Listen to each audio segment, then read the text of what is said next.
कैसे हुआ भगवान शिव का जन्म, आइए जानते हैं। दोस्तों, भगवान शिव के बारे में ऐसा कहा जाता है कि भगवान शिव आदि और अंत के देवता है, जिनके आगे दुनिया की सारी शक्तियां असफल हो जाती है। परंतु क्या आप ये जानते हैं कि भगवान शिव का जन्म कैसे हुआ था, उनकी माता कौन थी और उनके पिता का नाम क्या था, और उन्होंने अपनी शिक्षा किससे प्राप्त की थी? यदि नहीं तो चलिए हम आज इस वीडियो में आपके इन्हीं सारे सवालों के जवाब देते हैं। सो प्लीज इस वीडियो को स्किप किए बिना ही अंत तक जरूर देखिए। शिव पुराण के अनुसार भगवान शिव को स्वयंभू माना जाता है, जिसका मतलब है कि भगवान शिव का जन्म स्वयं ही हुआ था। उनकी ना कोई माता है ना ही पिता, इसीलिए भगवान शिव पंचतत्व से भी परे है। इसी कारण भगवान शिव की मृत्यु कभी नहीं हो सकती।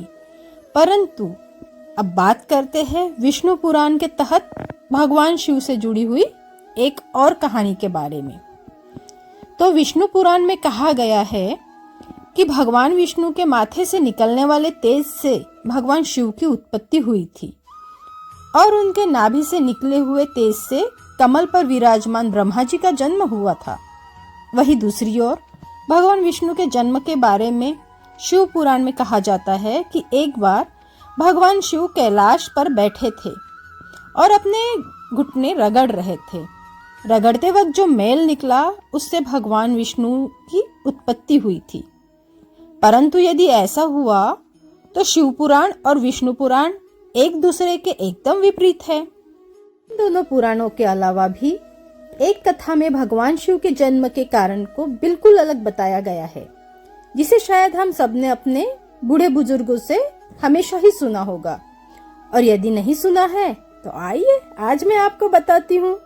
एक बार की बात है, भगवान विष्णु और ब्रह्मा जी में एक बार बहस छिड़ गई थी कि आखिर इस ब्रह्मांड में सबसे महान कौन है, और इस बहस के बीच में एक जलते हुए खम्भे के रूप में महादेव विष्णु और ब्रह्मा जी के बीच में आए थे। वे दोनों इस रहस्य को जान ही नहीं पाए। तभी उस खंबे से आवाज आई कि जो भी इस खंबे के छोर को ढूंढ लेगा वही सबसे महान कहलाएगा। ये सुनते ही ब्रह्मा जी ने एक पक्षी का रूप लिया और खंबे का ऊपरी छोर ढूंढने चले गए। वही विष्णु जी ने वराह का रूप धारण किया और खंबे के अंतिम छोर को ढूंढने निकल गए। परंतु दोनों में से किसी को भी खंबे का छोर नहीं मिला और दोनों हार मानकर वापस आ गए। जिसके बाद भगवान शिव अपने असली रूप में आए और फिर भगवान विष्णु और ब्रह्मा जी ने ये मान लिया कि महादेव ही सबसे शक्तिशाली है। इनसे बड़ी शक्ति संसार में कोई भी नहीं है। इसके साथ ही शिव पुराण में बताया गया है कि खंबा इस बात को दर्शाता है कि ना ही भगवान शिव के जन्मे थे और ना ही उनका कोई अंत है, और इसीलिए भगवान शिव को स्वयंभू कहा जाता है। चलिए अब हम बात करते हैं उस विषय पर जो भगवान शिव से जुड़ा है और बहुत ही प्रसिद्ध है कि क्या ब्रह्मा जी भगवान शिव के पिता है? तो जी हाँ, ये कहानी बहुत प्रसिद्ध है कि कैसे भगवान शिव ने ब्रह्मपुत्र के रूप में जन्म लिया था। इसके पीछे विष्णु पुराण की एक पौराणिक कथा है। कहते हैं जब आकाश पाताल धरती यानी पूरा यूनिवर्स जलमग्न हो गया था, तब भगवान विष्णु के अलावा कोई भी देव या प्राणी इस जगत में नहीं था। तब केवल विष्णु ही पानी में अपने शेषनाग के शैया पर लेटे हुए थे। उसके बाद उनके नाभि से कमल में ब्रह्मा जी प्रकट हुए, और जब ये दोनों देवता ब्रह्मांड के विषय पर बात कर रहे थे तब भगवान शिव प्रकट हुए। परंतु ब्रह्मा जी ने उन्हें पहचानने से इनकार कर दिया। इस बात से नाराज होकर भगवान शिव रूठ गए। भगवान शिव को रूठा हुआ देख भगवान विष्णु ने महादेव को दिव्य दृष्टि प्रदान की और ब्रह्मा जी को भगवान शिव की याद दिलाई।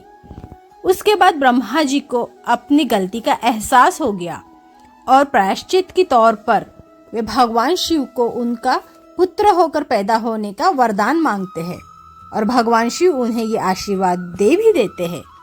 जब ब्रह्मा जी ने इस सृष्टि की रचना करना शुरू किया तब उन्हें एक बच्चे की जरूरत पड़ी। तब उन्हें भगवान शिव का दिया गया आशीर्वाद याद आता है। फिर ब्रह्मा जी उस वरदान को प्राप्त करने के लिए तपस्या करते हैं और एक बाल रूप में भगवान शिव उनके गोद में रोते हुए आते हैं। जब ब्रह्मा जी उन्हें रोने का कारण पूछते हैं तो वे बताते हैं कि मेरा कोई नाम ही नहीं है। तो ब्रह्मा जी ने उनका नाम रुद्र रख दिया, जिसका मतलब होता है रोने वाला। परंतु अभी भी शिव जी का रोना बंद नहीं हुआ था, क्योंकि उन्हें वो नाम पसंद नहीं आया था। ऐसा करते करते ब्रह्मा जी ने उन्हें 108 नाम दिए थे।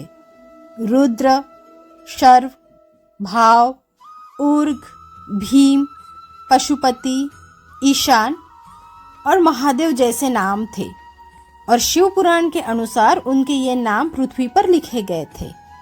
अब बात करते हैं और एक पुराण की, जो है श्रीमद् देवी भागवत महापुराण। इसमें शिव जी के माता और पिता के बारे में बताया गया है कि एक बार नारद जी ने ब्रह्मा जी से पूछा कि इस सृष्टि का निर्माण आखिर किसने किया है और आपके, विष्णु जी के और भगवान शिव के माता पिता कौन है। तब ब्रह्मा जी ने नारद जी को त्रिदेव के जन्म के बारे में बताया और जो बताया वो चौंका देने वाली बात थी। उन्होंने बताया कि देवी दुर्गा और शिव स्वरूप ब्रह्मा के योग से ब्रह्मा, विष्णु और महेश का जन्म हुआ था, यानी कि प्रकृति का रूप लिए हुए माता दुर्गा ही हम तीनों की माता है और ब्रह्मा यानी कि सदाशिव हमारे पिता है। शिव जी कहते हैं कि मेरे 5 मुख है, एक मुख से आकार, दूसरे मुख से उकार, तीसरे मुख से मुकार, चौथे मुख से बिंदु और 5वें मुख से नाद, यानी कि शब्द प्रकट हुए हैं। इन सब को साथ कर दे तो एक अक्षर ओम बनता है, जिसे हम सभी भगवान शिव के मूल मंत्र के नाम से जानते हैं। दोस्तों, क्या आप जानते हैं कि भगवान शिव के गुरु कौन थे? तो चलिए सुनते हैं। भगवान शिव स्वयं इस संसार के गुरु माने जाते हैं। उन्होंने इस संसार में गुरु शिष्य की प्रथा की शुरुआत की थी। भगवान शिव ने अपना ज्ञान केवल अपने 7 शिष्यों को दिया था, यानी कि भगवान शिव 7 शिष्यों के गुरु थे और वे जिनके गुरु थे उन शिष्यों को हम सप्तऋषि के नाम से जानते हैं। तो दोस्तों, ये थे भगवान शिव के जन्म से लेकर के कुछ फैक्ट्स, जो आपको कैसे लगे ये हमें कमेंट करके जरूर बताएं। साथ ही बेल आइकन को दबा दें और दोस्तों के साथ साझा करें। साथ ही साथ हमारे चैनल को सब्सक्राइब करना ना भूलें। धन्यवाद।